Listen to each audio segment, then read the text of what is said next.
Muito boa noite, meus irmãos. Sejam mais uma vez muito bem-vindos, ao Fraternidade, ao site do Fraternidade.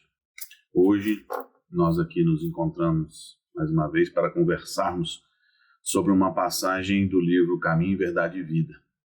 Mas antes de iniciarmos, essa conversa, vamos aqui nos preparar, fazendo uma leitura.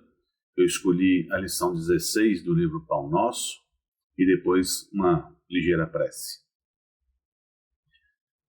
A quem obedeces? E sendo ele consumado, veio a ser a causa de eterna salvação para todos os que lhe obedecem. Isso está em Paulo aos Hebreus, capítulo 5, versículo 9. Toda criatura obedece a alguém ou a alguma coisa. Ninguém permanece sem objetivos. A própria rebeldia está submetida às forças corretoras da vida. O homem obedece a toda hora. Entretanto, se ainda não pôde definir a própria submissão por virtude construtiva, é que não raro atende, antes de tudo, aos impulsos baixos da natureza, resistindo ao serviço de autoelevação. Quase sempre transforma a obediência que o salva em escravidão que o condena. O Senhor estabeleceu as gradações do caminho, instituiu a lei do próprio esforço na aquisição dos supremos valores da vida e determinou que o homem lhe aceitasse os desígnios para ser verdadeiramente livre. Mas a criatura preferiu atender à sua condição de inferioridade e organizou o cativeiro. O discípulo necessita examinar atentamente o campo em que desenvolve a própria tarefa. A quem obedeces? Acaso atendes em primeiro lugar às vaidades humanas ou às opiniões alheias antes de observares o conselho do Mestre Divino? É justo refletir sempre quanto a isso, porque somente quando atendemos em tudo aos ensinamentos vivos de Jesus é que podemos quebrar a escravidão do mundo em favor da libertação eterna. Vamos à prece. Amado Mestre Jesus, amigos espirituais, obrigado mais uma vez por aqui estarmos, para podermos discutir um pouco sobre a lei divina. Que a sua paz reine no coração de todos, nos nossos lares, junto aos nossos entes queridos. Que assim seja. Muito obrigado. Muito bem. Eu espero que todos tenhamos prestado atenção nessa leitura de preparação, porque ela tem muito a ver com o tema que a gente vai discutir hoje. Eu, inclusive, o tema é a lição 27 do livro Caminho, Verdade e Vida, cujo título Negócios. Mas antes de nós entrarmos neste capítulo do livro, eu gostaria de discutir pelo menos duas questões do Livro dos Espíritos, como nossa introdução. A primeira é a questão 196. Não podendo o espírito aperfeiçoar-se, a não ser por meio das tribulações da existência corpórea, segue-se que a vida material seja uma espécie de crisol ou de depurador, por onde tem de passar todos os seres do mundo espírita para alcançarem a perfeição. Então, todos nós temos que passar pela vida material, pela encarnação, se a gente quer avançar. É essa a questão do Kardec. E os espíritos respondem, sim, é exatamente isso. Eles se melhoram nessas provas, evitando o mal e praticando o bem. Porém, somente ao cabo de mais ou menos longo tempo, conforme os esforços que empreguem, somente após muitas encarnações ou depurações sucessivas, atingem a finalidade para que tendem. Aqui, a gente está vislumbrando a importância da vida material. Ela possui a sua importância. Agora, contudo, essa importância, ela não coloca a matéria em primeiro lugar na nossa existência, nas nossas preocupações. As nossas vindas, à carne, servem exatamente para o nosso burilamento, nosso crescimento, visando o quê? Visando a nossa vida no plano espiritual, que é a vida verdadeira. Por isso, a gente passa muito menos tempo encarnado, muito menos tempo na matéria, não é? E assim será enquanto formos espíritos errantes, ou seja, espíritos que ainda não têm uma casa definitiva, um lar definitivo.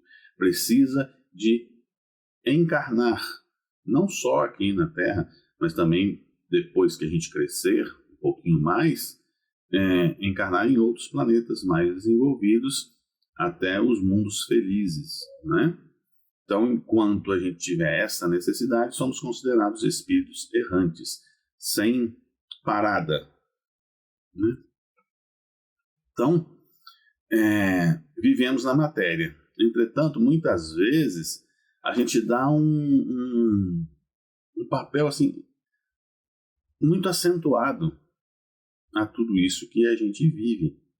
A gente esquece que nada aqui neste mundo, nada que é material, é nosso. Tudo é empréstimo. Até o nosso corpo, quando a gente for embora, a gente vai deixar aqui para os vermes consumirem, né? Devolver alimento à terra.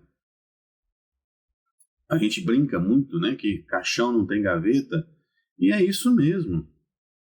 Tudo aqui é efêmero, passageiro, temporário. As nossas relações, né, a gente coloca assim, a minha família, a minha mulher, o meu esposo, os meus filhos. Eu brinco que a gente tinha que mudar a questão do pronome possessivo. O nome já não ajuda, né? O pronome possessivo, né, nos dá posse. Mas do que a gente tem posse? A não ser das conquistas morais e intelectuais. E isso sim a gente leva para o plano espiritual. Essa sim é a nossa razão de aqui estarmos. A gente vive na matéria para as conquistas espirituais. Enquanto a gente não entender isso, a gente vai ficar dando murro em ponta de faca. Enquanto a gente viver como se fôssemos seres materiais e não seres espirituais, não vamos conseguir avançar. E aí vem a questão 917, também do Livro dos Espíritos. Qual o meio de destruir-se o egoísmo? Essa foi a pergunta. A resposta é até um pouquinho longa. De todas as imperfeições humanas, o egoísmo é a mais difícil de desenraizar-se, porque deriva da influência da matéria, influência de que o homem, ainda muito próximo de sua origem, não pôde libertar-se, para cujo entretenimento tudo concorre. Suas leis, sua organização social, sua educação. O egoísmo se enfraquecerá à proporção que a vida moral for predominando sobre a vida material. E, sobretudo, com a compreensão que o Espiritismo vos faculta de vosso estado futuro, real e não desfigurado por ficções alegóricas. Quando bem compreendido, se houver identificado com os costumes e as crenças, o Espiritismo transformará os hábitos, os usos, as relações sociais. O egoísmo assenta na importância da personalidade. Ora, o Espiritismo, bem compreendido, repito, mostra as coisas que tão alto, que o sentimento da personalidade desaparece, de certo modo, diante da imensidade, destruindo essa importância, ou pelo menos reduzindo-a às suas legítimas proporções. Ela necessariamente combate o egoísmo. Olha que bacana, e olha a responsabilidade nossa como espíritas. O conhecimento que a doutrina traz tem que, obrigatoriamente, nos fazer pensar. Pensar sobre como estamos agindo? Que importância damos a nós próprios, não é?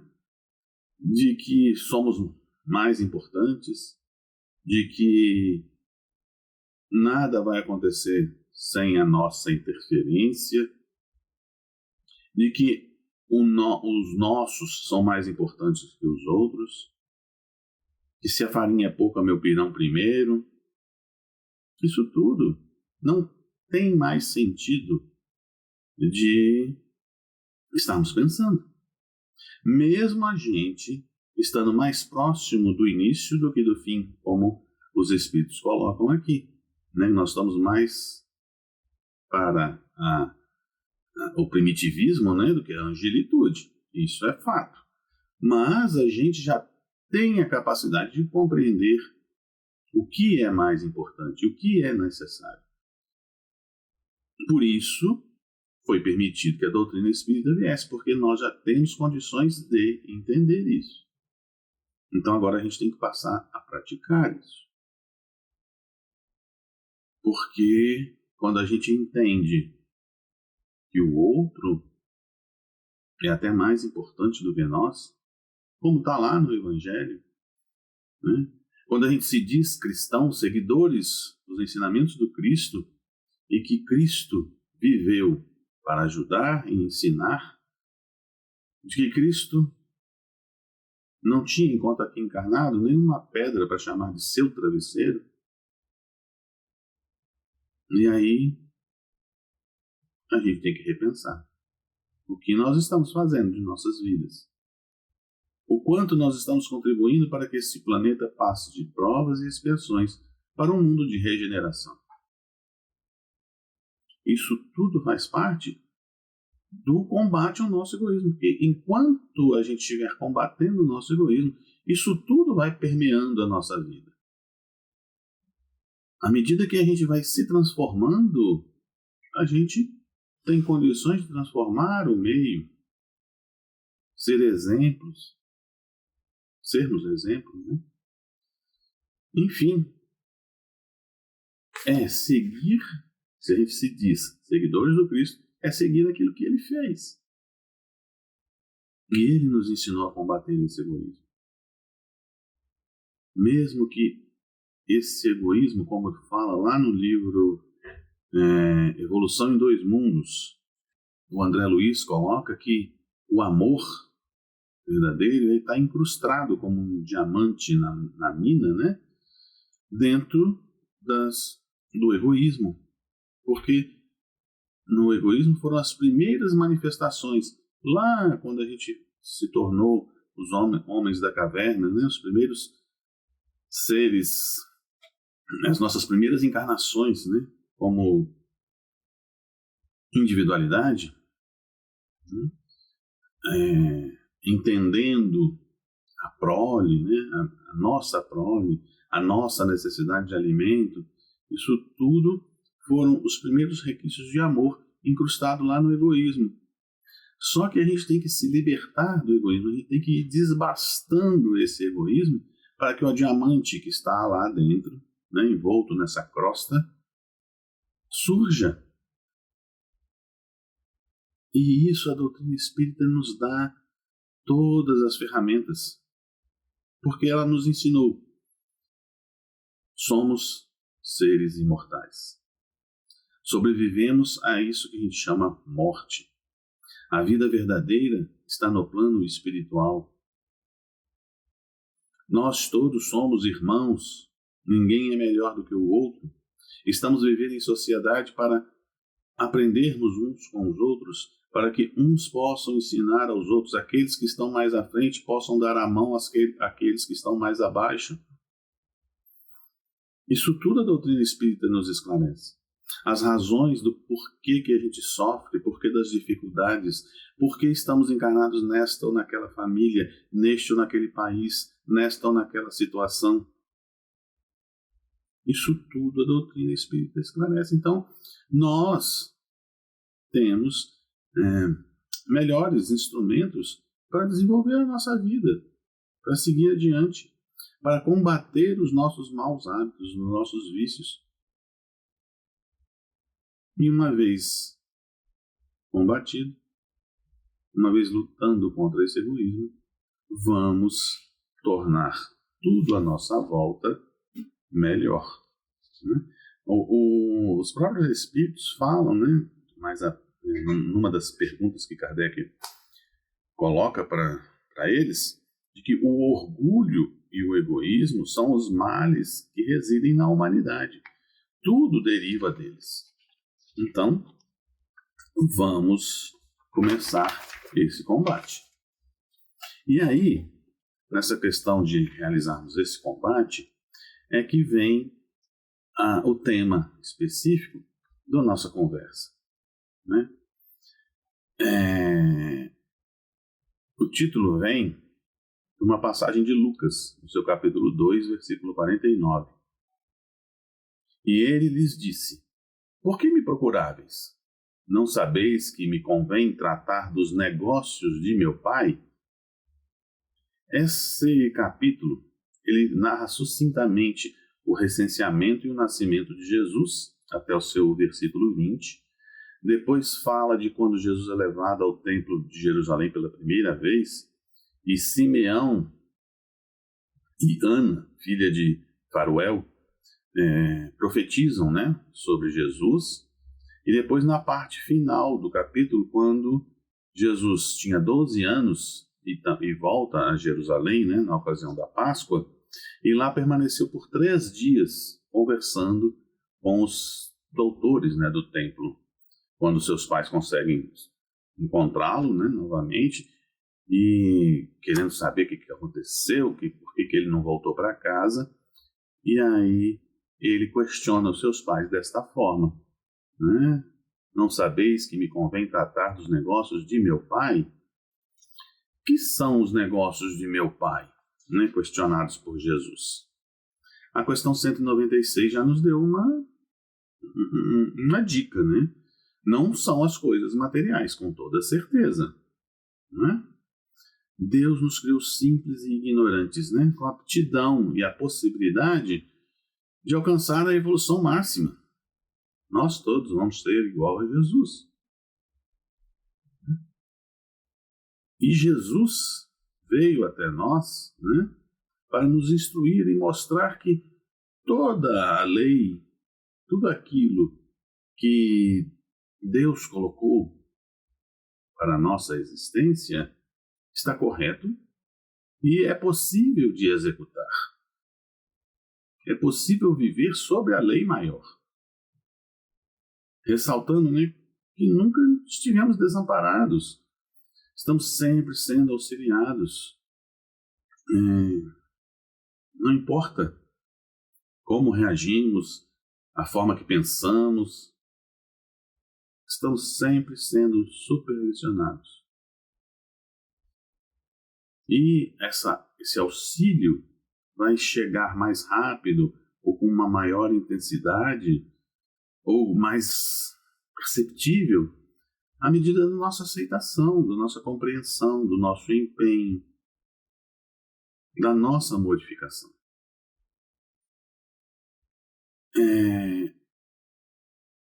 E ele lembra, né? Eu não vim aqui destruir a lei. Ele não trouxe nada de novo. Ele apenas descortinou melhor aquilo que já existia. Assim como o Espiritismo também não traz nada de novo. Ele só descortina aquilo que Jesus começou a abrir para nós. Então, olha, a lei já está aí há muito tempo, né? Desde o princípio, né? A gente vê esses ensinamentos nos livros de 3.000, 5.000 anos antes de Cristo. Então não podemos falar que estamos discutindo novidades. A gente já sabe o que tem que fazer, está aqui no nosso coração já está registrado na nossa mente. E a gente fica divagando. E a gente fica andando a passos lentos.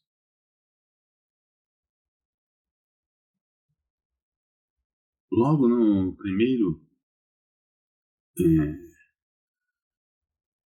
na primeira fala de Emmanuel, né, decifrando essa passagem de Lucas, ele diz o seguinte: o homem do mundo está sempre preocupado pelos negócios referentes aos seus interesses efêmeros. Estar preocupado com o nosso dia a dia, na lide do dia a dia, é normal, porque nós estamos na matéria e precisamos nos preocupar com ela. Nada vem de graça, inclusive o conforto material, nós temos que batalhar por ele, né? Isso é natural. Mas a palavra-chave dessa questão aqui é o sempre, onde nós, habitantes do planeta Terra, estamos sempre preocupados com a matéria, não disponibilizando nenhum pouco do nosso tempo para as coisas do espírito. Não é que a gente não tenha tempo para fazer isto. A gente não disponibiliza de tempo para fazer isso. Eu vejo muito nas casas espíritas época do vestibular ou época do TCC. Eu tenho que me preocupar com isso? Claro que tem. Agora, é justo, é compreensível eu me afastar completamente das coisas do espírito para cuidar disso? É para mim um contrassenso, porque a gente precisa estar em sintonia com o alto para que eles possam nos ajudar até mesmo nesses momentos de tensão, nesses momentos que a gente vai fazer uma prova e vai precisar estar calmo, tranquilo, para lembrar daquilo que estudou, né? Não é que a gente vai pedir ajuda para passar, né? Simplesmente. Eu nem estudei e peço ajuda para passar. A cada um segundo as suas obras, não é? Mas então aí eu passo um ano inteiro, esqueço das coisas do espírito, só para cuidar da matéria. Aí chega no dia da prova, eu lembro que há espírito, né? Eu lembro que há espiritualidade, e aí peço ajuda. E é assim que a gente vive. A gente esquece de fazer a nossa parte. A gente esquece de colaborar no nosso dia a dia, colaborar com os outros, colaborar com o plano espiritual, e isso automaticamente é colaborar conosco mesmo. Porque quando estamos agindo na matéria, quando estamos auxiliando ao próximo, nós estamos desenvolvendo aquilo que há de melhor em nós. Mesmo nas dificuldades, mesmo quando a gente erra, mesmo quando a gente cai, né? Então, vamos nos preocupar com as coisas da matéria? Sim, porque nós estamos na matéria. Mas não só com ela. Não dando prioridade a ela. E Emmanuel continua. Alguns passam a existência inteira observando a cotação das bolsas, absorvendo-se, outros nos estudos dos mercados. Os países têm negócios internos e externos nos serviços que lhes dizem respeito. Utilizam-se maravilhosas atividades da inteligência. Entretanto, apesar de sua feição respeitável, quando legítimas, todos esses movimentos são precários e transitórios. As bolsas mais fortes sofrerão crises, o comércio do mundo é versátil e, por vezes, ingrato. Então, ele está enfatizando aqui, olha, nada mais justo, são legítimas essas preocupações, mas até quando? E aí, neste contraponto, né, do equívoco do ser humano, ele fala, são muito raros os homens que se consagram aos seus interesses eternos. Então, quais são esses interesses eternos que nós devemos nos consagrar? Ao entendimento das bem-aventuranças, à lei divina, o porquê de estarmos aqui juntos, a outros, né? Todas essas questões pelas quais nós passamos no nosso dia a dia. Por que nós estamos aqui? Para onde nós vamos? De onde nós viemos? Quais as consequências dos nossos atos? A gente tem que se consagrar a essas questões eternas, porque a gente vai, ao se desligar da matéria, para a região da eternidade.